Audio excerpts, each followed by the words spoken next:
what's up, everybody? Happy Wednesday to you.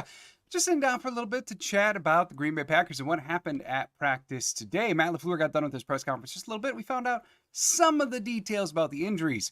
Before we get to the injury update, though, one actual piece of news, no transactions or anything to report, but I am happy to say that Edgerrin Cooper has been named the NFC Defensive Player of the Week.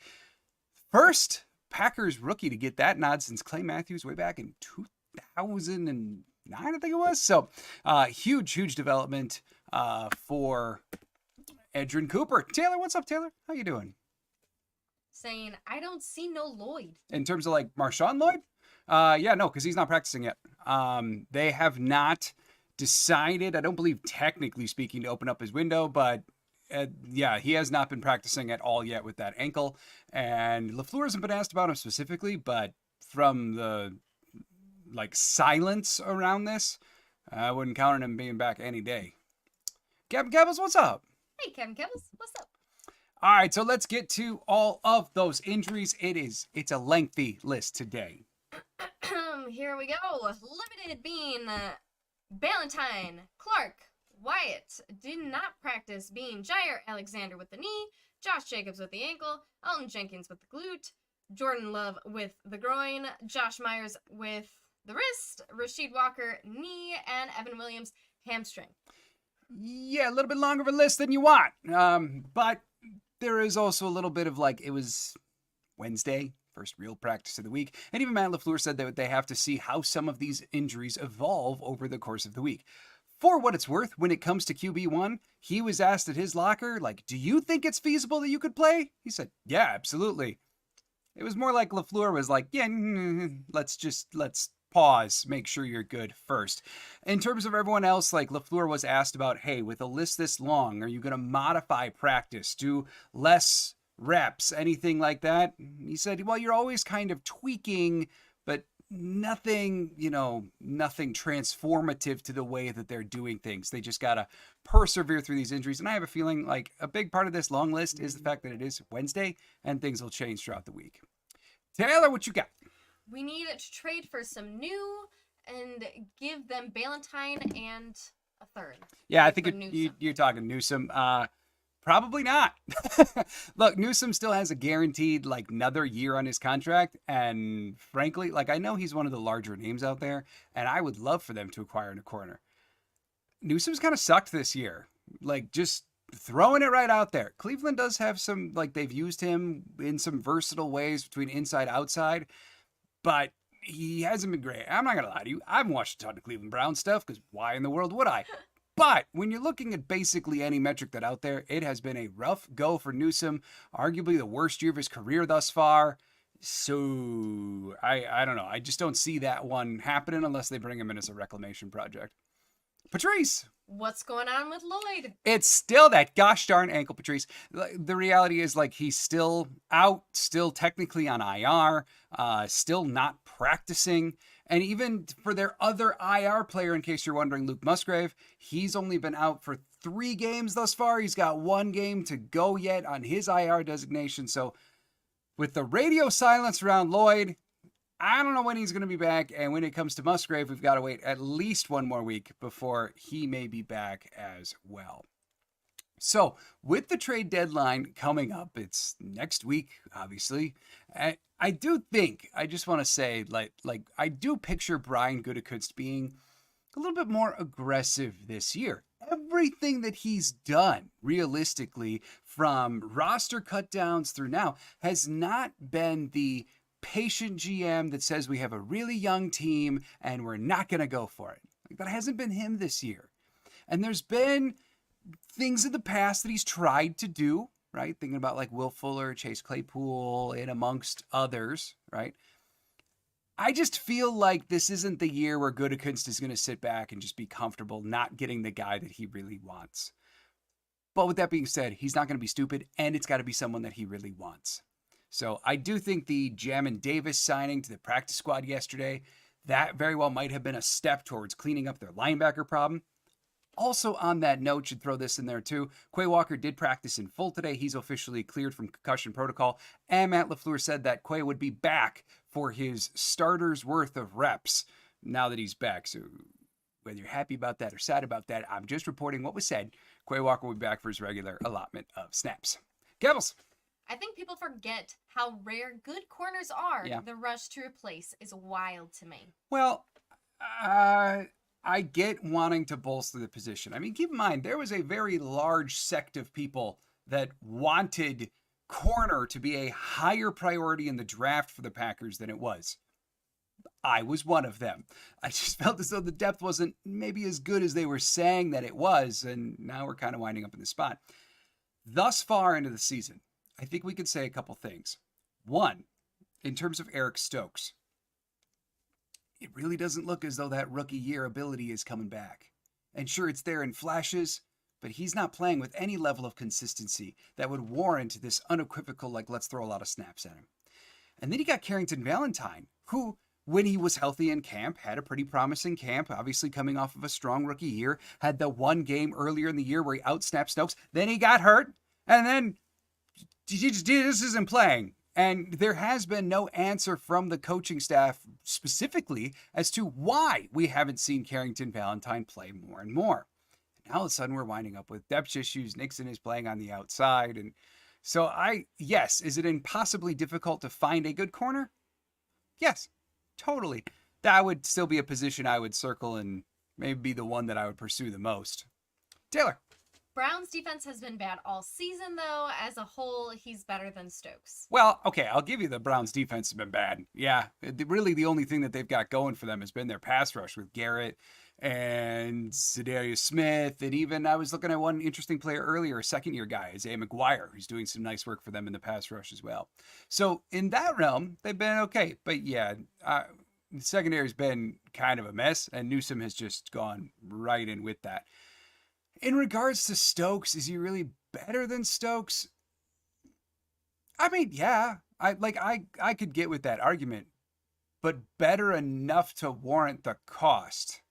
I think that might be a more worthwhile conversation. Taylor again saying next week is an important week, election and trade deadline. Both things of equal importance. Yes, no doubt. Miserable Goat saying hopefully our defense is healthy and doesn't have another Jags type game. Nevertheless, keep up the good Packers work. Thank you, Miserable Goat. Yeah, and I know I saw your comment on yesterday's video talking about, like, I kind of went off about the offense there, but then you were saying, what about the defense? Like, we're just worried about the defense too, given what they did against Jacksonville. I really think, like, looking at that Jacksonville game, the fact that Evan Williams was out was such a game changer for them. And it feels crazy to say that, like, your mid-round rookie safety, who granted is playing out of this world, yeah, but him being out unexpectedly can change the whole thing of the back end of your defense. But the reality is, it did. Like, it really did. And they were forced then to have to switch Bullard back to safety, get Stokes on the field probably more than they wanted to.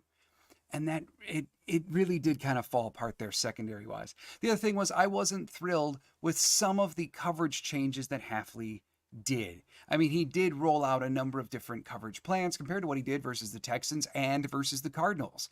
And it kind of felt like it was a step back in that way. You could make the argument that maybe it was because of a lack of pass rush.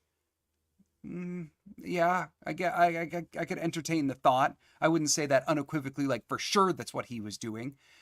But there is a little bit of reason to be concerned there. Ultimately, though, I trust kind of both the offense and the defense to fix themselves as they go. The defense had shown enough promise coming into that game that I've got at least some faith built up once they get healthy again. And Williams being out there obviously is massively impactful.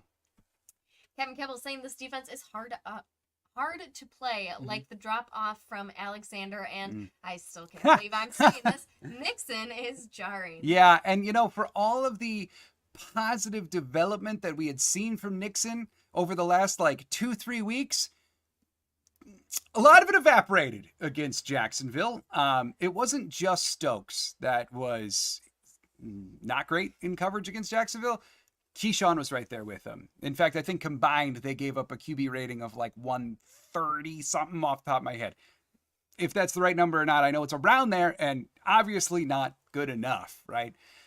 And so that was really disappointing to see a fall back to earth from him.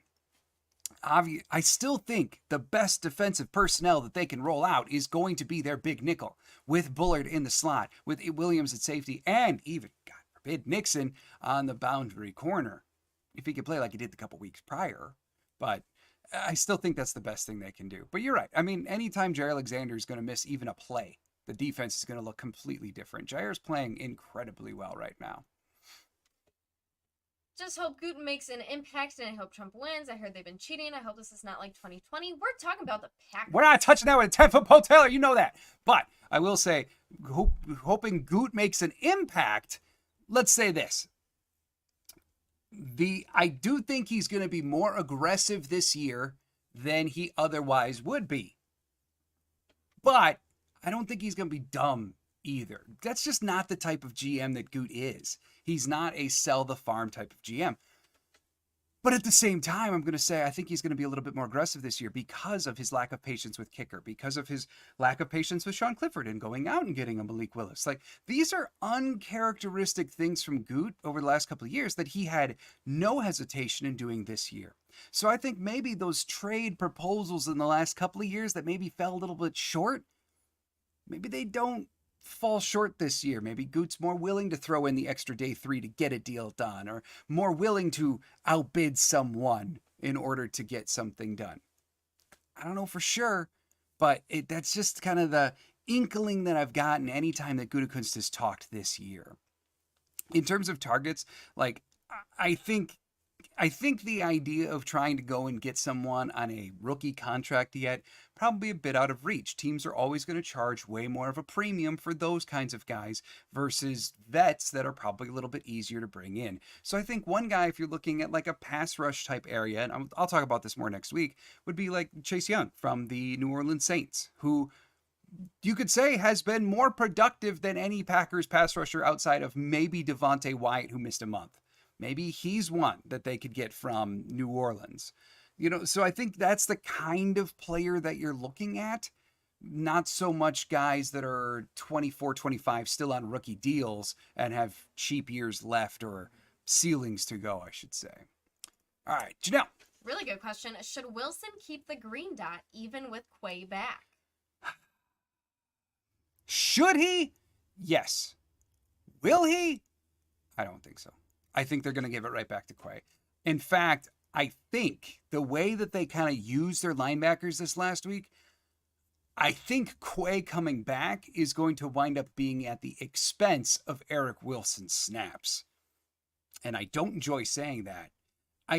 To me, the ideal, like, let's say base 4-3, like the 3 linebackers that they can roll out, I'd love to see McDuffie become the 4th option.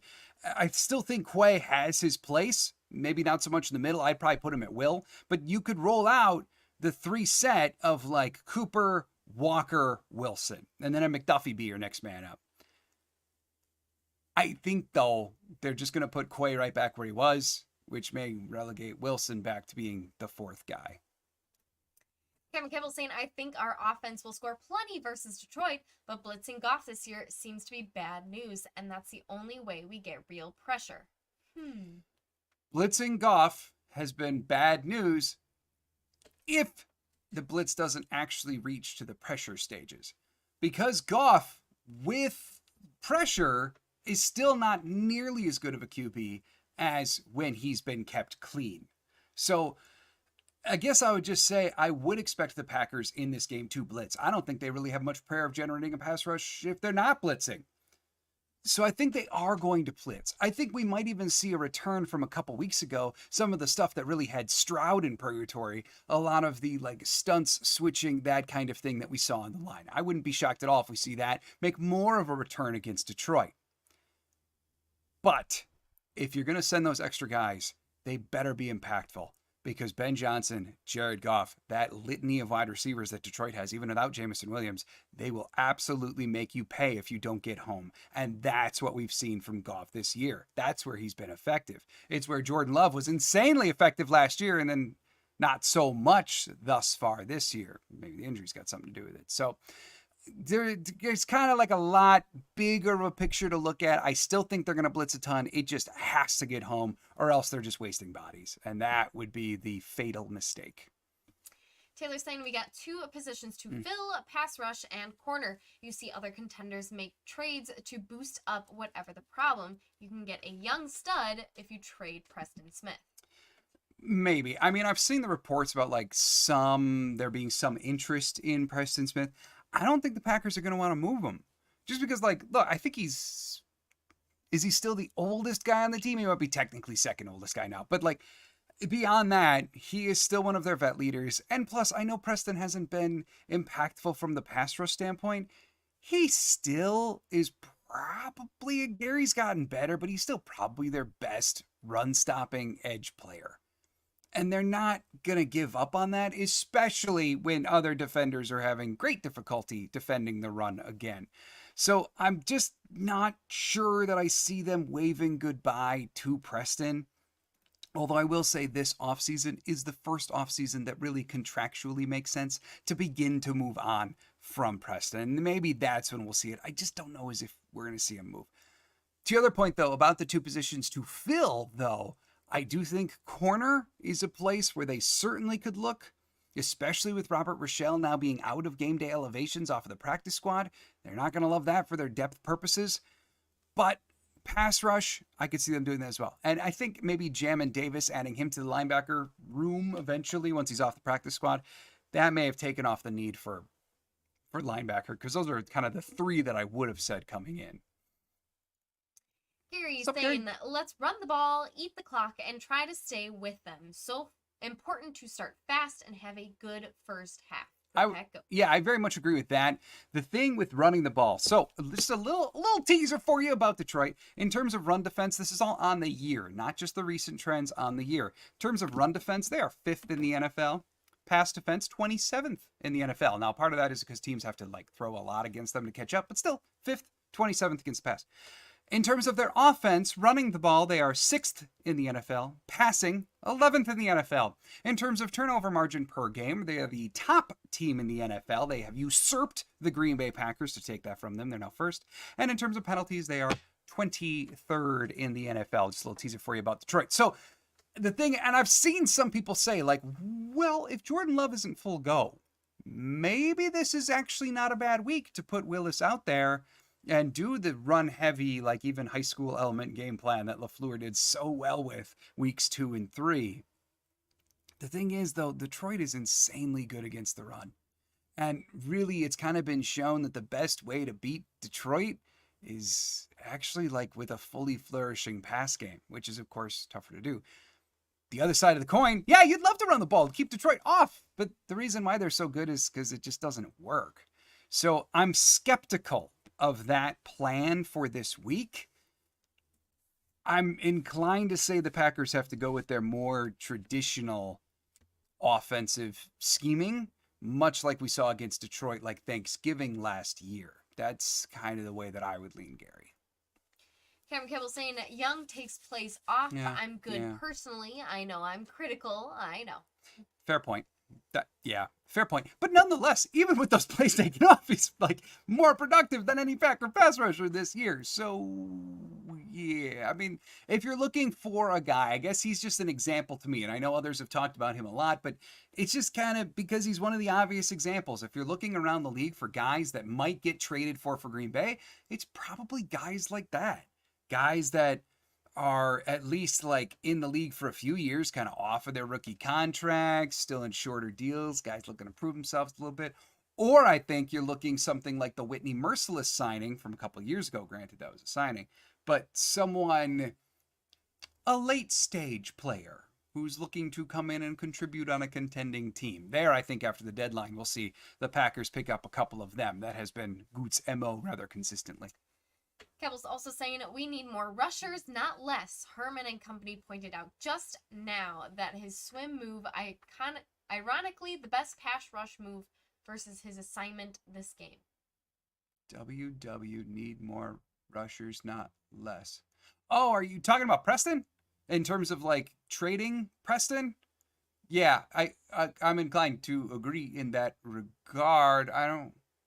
Tell me what you're talking about with the rest of it. Let me know. Also saying, weirdly, I think we have a better chance if Willis plays only because of health, and Matt is a chef when his back is to the wall historically. See, and that's part of the thing. Like, yeah, it's true. Matt LaFleur does call a brilliant game plan when his back is up against the wall, and then a little bit more blasé, a little bit more reliant on his players to win when he has his full arsenal of talent. But, and I know, some of the stats say, like, Malik can throw the ball. I get it. But the eye test is still, like, Malik is very good, but he is still limited in running this fully flourished down the field passing attack. And realistically, Detroit's shown that that's how you kind of have to beat them. You're not going to beat them by running 45 times or something to that effect. Or at least no one else has been able to do that yet. So I understand the logic.